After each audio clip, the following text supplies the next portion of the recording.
जी वीर Canadian road tracker Khalid Usmani blogger realtor from मिसागा।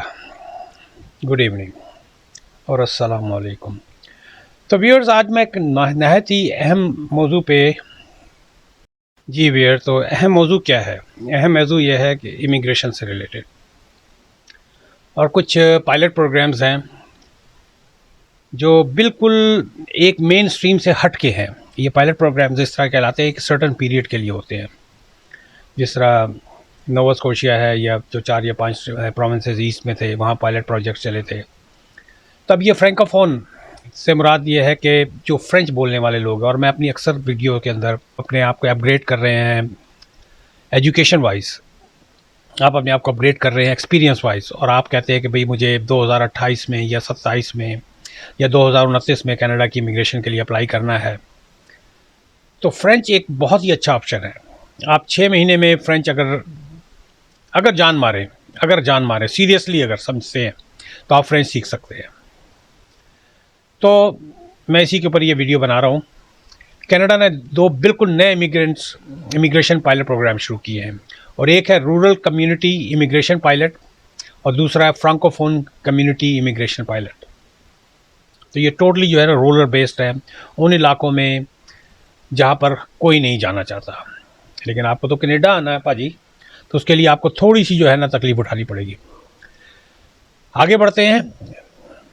ये programme ख़ास तौर पर उन लोगों के लिए है जो बड़े शहरों की भीड़ से हटकर छोटे शहरों और कम्युनिटीज़ में रहना चाहते हैं और वहाँ मुस्तकिल रिहाइश यानी पीआर हासिल करना चाहते हैं। तो आज की वीडियो में मैं आपको इन डिटेल में आपको बताऊंगी ये पायलट क्या है, किस तरह चलते हैं, कौन सी कम्युनिटीज़ शामिल हैं और आपको क्या शराइत पूरी करनी है और ये क्यों है। मैं चलें आप माफ़ कीजिएगा, आगे बढ़ते हैं और वीडियो को ज़रूर आखिर तक देखिएगा। कनाडा की हकीकत क्या है? ये ज़्यादातर लोग बड़े शहरों में आकर बसते हैं, जिस तरह वैंकूवर है, मॉन्ट्रियल है, टोरंटो है। इसका ये नुकसान क्या हुआ? इसका सबसे बड़ा नुकसान क्या हुआ कि जो छोटे शहर थे वो श्रिंक होना शुरू हो गए। श्रिंक होने का मतलब है कि आबादी जो है वहाँ पर बिजनेस फ्लोरिश नहीं किए, क्योंकि कनाडा के अंदर इमिग्रेशन ना कभी बंद होगी ना कभी बंद हुई थी, खसूसी तौर पर 1950 के बाद। तो 1950 के बाद यहाँ इमिग्रेशन कभी भी बंद नहीं हुई डिफरेंट फॉर्म में, क्योंकि कनाडा एक ठंडा तरीन मुल्क है। इसकी जितनी आबादी ऊपर बढ़ती है उतनी ही कम भी हो जाती है। नॉट एट दैट लेवल, आखिर आज 4.25 करोड़ की आबादी हुई है ना, लेकिन एक अच्छी खासी आबादी जो है, बूढ़े लोग जो हैं या जो सर्दियों से तंग आए हुए होते हैं, जिस तरह मैं सर्दियों से, अब इस वक्त देखें मैं 3 लेयर में हूँ क्योंकि अभी हीटिंग ऑन नहीं की है और खिड़कियाँ वगैरह फ्रेश एयर के लिए खोल के रखते हैं, तो you have to be bundle up. तो यहाँ पर जो मजदूर और हुनर उन इलाकों में, जो छोटे इलाके हैं, जो नॉर्दर्न एरिया, बेसिकली सारे इलाके जो नॉर्थ में आते हैं, वहाँ मजदूर और हुनरमंद नहीं मिलते, काम करने वाले लोग नहीं मिलते, बिजनेस को लोग नहीं मिलते, और कम्युनिटी ऐसा ऐसा जिस तरह मैंने पहले कहा सुकुड़ती चली जाती है। इसी ज़रूरत को देखते हुए हुकूमत ने फैसला किया कि छोटे शहरों के लिए खसूसी रास्ता बनाया जाए ताकि वहाँ भी हुनरमंद लोग आ सकें, आबाद हों और अपनी ज़िंदगी बना सकें। तो ये काफ़ी पुराना हो चुका है, अब तो खैर सितंबर आने वाला है।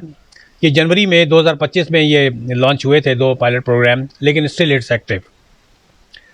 एक है RCIP, rural community immigration pilot, जो इन शहरों में जो है मज़दूरों की या हुनरमंद लोगों की कमी को पूरा करता है जहाँ वो ज़रूरत पड़ती है। क्वेबेक है FCIP, francophone community immigration pilot के अलावा भी कनाडा में फ्रांसीसी ज़बान वाले, एक तो वो है कि इन इलाकों के अंदर, इसके अलावा भी जो है ना फ्रेंच लैंग्वेज बोलने वालों की कम्युनिटी मजबूत है, अदर देन क्वेबेक की बात कर रहा हूँ मैं। RCIP में शामिल शहर जो रूरल कम्युनिटी इमिग्रेशन पायलट में जो है नोवा स्कोशिया, मैं इसकी पूरी डिटेल लिस्ट दूंगा, तमाम प्रोविंसेस की जो है ना, मैं चाहे कि मैं यहाँ पर पढ़ूँ, चले मैं पढ़ देता हूँ। नोवा स्कोशिया में है पिक्टो काउंटी, ओंटारियो में नॉर्थ बे, सडबरी, टिमन्स का इलाका, ऊपर का इलाका, सारे ऊपर के इलाके, सोसेट बरी और ये थंडर बे वगैरह का इलाका, ये सारे यहाँ से 4 से 6-8 घंटे की ड्राइव के ऊपर है टोरंटो से। क्योंकि आपको पता है कनाडा जो है, जो फैला है वो US बॉर्डर से 100 माइल्स की रेंज में, 100 माइल्स की रेंज में कनाडा, जो ईस्ट में तो थोड़ा सा ऊपर गया है, लेकिन ये सारी एक पट्टी चलती है कनाडा, और उसकी वजह सिर्फ और सिर्फ यहाँ पर वेदर है। अगर आप कनाडा का कभी मैप उठा के देखेंगे तो अंटारियो आया, फिर उसके बाद गालिबन मनीटोबा है, फिर सस्कैचुअन है, फिर आपका अल्बर्टा है, और फिर आगे वो, तो ये सारे जो है ना नीचे नीचे नीचे नीचे चल रहे हैं, सबके साथ यूएस बॉर्डर यहाँ पर लगते हैं। तो इसके नॉर्थ के जो एरियाज़ हैं वहाँ पर चूँकि ट्रेड काम करने वाले लोग नहीं पहुँच पाते थे। सॉरी व्यूअर्स, साथ साथ मैसेजेस को भी मैं देखता जाऊँ। ये ले जी, मैसेज चला गया। अच्छा, मिनीटोबा में जिस तरह मैंने पहले कहा अंटारियो, फिर मिनीटोबा में स्टेनबाख, अल्थोना, रॉयल लैंड, ब्रेंडन वगैरह का इलाका, सस्कैचुअन में मूर्जा, अल्बर्टा में क्ले रोशलम का इलाका है, ब्रिटिश कोलंबिया में जो है वेस्ट कोटिनी, नॉर्थ ओकेनागन और दूसरे हैं, मैं इसकी लिस्ट दे दूंगा। अच्छा, FCIP फ्रांकोफोन कम्युनिकेशन, जो कम्युनिटी इमिग्रेशन पायलट में न्यू बर्न्सविक, ओंटारियो में सडबरी टिमिन्स, मिनीटोबा में सेंट पियर जॉली और BC में कलोना का इलाका। ये फहरिस्त बहुत अहम है, इट्स वेरी इंपॉर्टेंट। अगर आप इन क्या नाम है, आपके पास ये मैं अपने इसके अंदर वीडियो के अंदर डाल दूंगा, तो आप इन कम्युनिटीज़ के ऊपर आपने काम करना है, इन कम्युनिटीज़ के ऊपर काम करना है, और यहाँ से आपने जॉब का लेटर जो है निकलवाना है किसी तरीके से।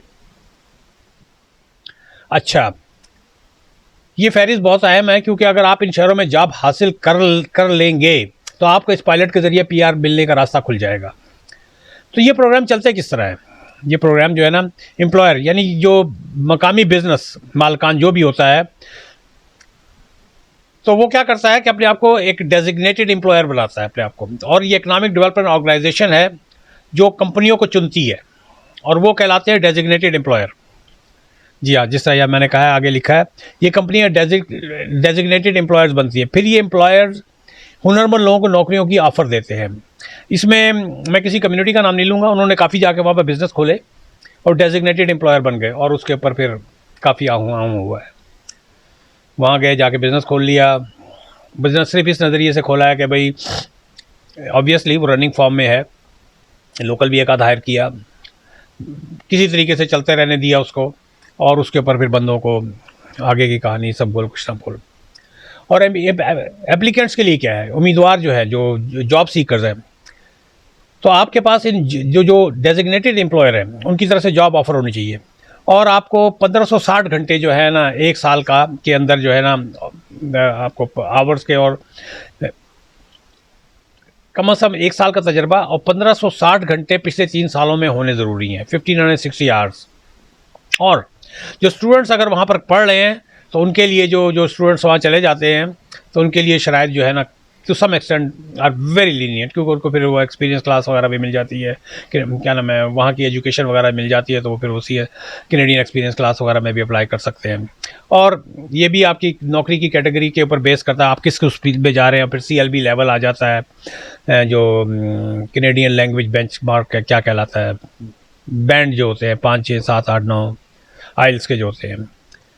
और अगर आपकी तालीम वगैरह बाहर से है या बाहर की डिग्री है तो फिर ECA से आपकी जो है ना इक्विवेलेंट वो करवानी पड़ती है, equivalent two Canadian something like that, इस वक्त दिमाग में नहीं आ रहा है। और ऑब्वियसली आपको सेटलमेंट फंड वगैरह शो करना पड़े। और on the top of everything you have to promise that you will stick to that community. तो PR के लिए जो है कम्युनिटी का अदारा जो भी है, जहाँ पर जो आपको जिसके पास आप काम कर रहे थे, तो वो जो है ना आपको एक रिकमेंडेशन सर्टिफिकेट देता है, जिसको लेकर आप अप्लाई करते हैं। तो चलें इसकी एक मिसाल देते हैं। मैंने इसकी क्या नाम एक एग्जांपल मेरे दिमाग में आ रही थी कि ओंटारियो के शहर 2 पायलट्स में शामिल हैं। यहाँ की इकोनॉमिक डेवलपमेंट कॉरपोरेशन पूरा सिस्टम चलाती है। ये वो ये तय करते हैं कि किन शोबों में ज़्यादा ज़रूरत है। अच्छा, ये जो 4 शोबे हैं ना, जिसकी आजकल they are very much high in demand in Canada: health care, education, different trades, जिस तरह ये प्लम्बर है, इलेक्ट्रीशियन है, ये तरह के ट्रेड्स वगैरह, नेचुरल रिसोर्सेज के अंदर अगर आपने कोई कोर्सेज वगैरह किया हुआ है, बिजनेस एंड फाइनेंस। अच्छा, फिर ये हर महीने अप्लाई करने वालों के, जो आप जिन्होंने अप्लाई किया होता है, डॉक्यूमेंट्स को देखकर उम्मीदवारों को PR रिकमेंडेशन सर्टिफिकेट देते हैं जो वहाँ पर काम कर रहे हैं। तो इन कैटेगरीज के अंदर ये सब सर्टिफिकेट मिलने के बाद आप PR अप्लाई कर सकते हैं। लेकिन याद रखें कि there is no guarantee on this.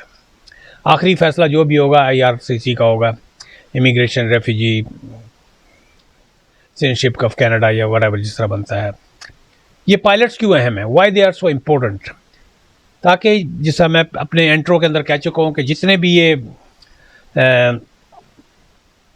आज मैसेजेस भी ज़्यादा आ रहे हैं, माफ़ कीजिएगा व्यूअर।